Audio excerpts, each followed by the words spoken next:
বিমান বিধ্বস্তের ঘটনায় অল্পের জন্য রক্ষা পেয়েছেন বাড়ির বাসিন্দারা। ওই বাড়ির পাশেই বিমানটি বিধ্বস্ত হয়েছে। গত বুধবার স্থানীয় সময় দুপুরের দিকে এই দুর্ঘটনা ঘটেছে। জানা গেছে, বিধ্বস্ত হওয়া বিমানটি PA-34 মডেলের 2 ইঞ্জিন বিশিষ্ট ছোট বিমান।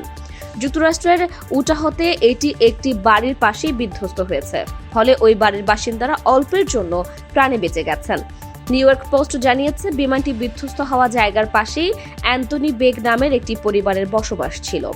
সিসিটিভির ফুটেজে বিমান দুর্ঘটনার বিষয়টি ধরা পড়ে, যেখানে বিমানটিকে ঘাসযুক্ত জমিতে আছড়ে পড়ে বাড়িটির গাড়ির গ্যারেজের খুব কাছাকাছি পর্যন্ত চলে যেতে দেখা যায়। এ সময় আশেপাশের লোকজন বিমানে থাকা ব্যক্তি ও ওই বাড়ির মানুষদের সহায়তার জন্য দ্রুত এগিয়ে আসেন। জানা গেছে, বিমানটি বিধ্বস্ত হওয়ার সময় বেগ বাড়িতে ছিলেন না, তবে তার স্ত্রী তাকে এ বিষয়ে অবহিত করেন। এরপর তিনি দ্রুততম সময়ের মধ্যে বাড়িতে ফেরেন। যুক্তরাষ্ট্রের কেন্দ্রীয় বিমান চলাচল কর্তৃপক্ষের তথ্য মতে, বিমানটিতে মাত্র 2 জন ব্যক্তি ছিলেন।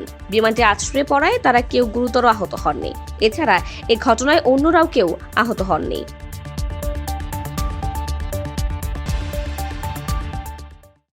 কারো কাছে স্বপ্ন পূরণ, কারো আনন্দের উপলক্ষ, আবার কারো জীবন পাল্টে দেওয়ার মুহূর্ত, কখনো জীবন বাঁচাতে সর্বোচ্চ গতিতে উড়ে চলা, কারো আবেগের শেষ মুহূর্ত, আপনজনের শেষ বিদায়ে শামিল হওয়া। এমন সব ইচ্ছে পূরণে সর্বনিম্ন ভাড়ায় দ্রুতগতির বাহন প্রবাসীর হেলিকপ্টার। আপনার প্রয়োজনে যোগাযোগ করুন আমাদের হটলাইনে।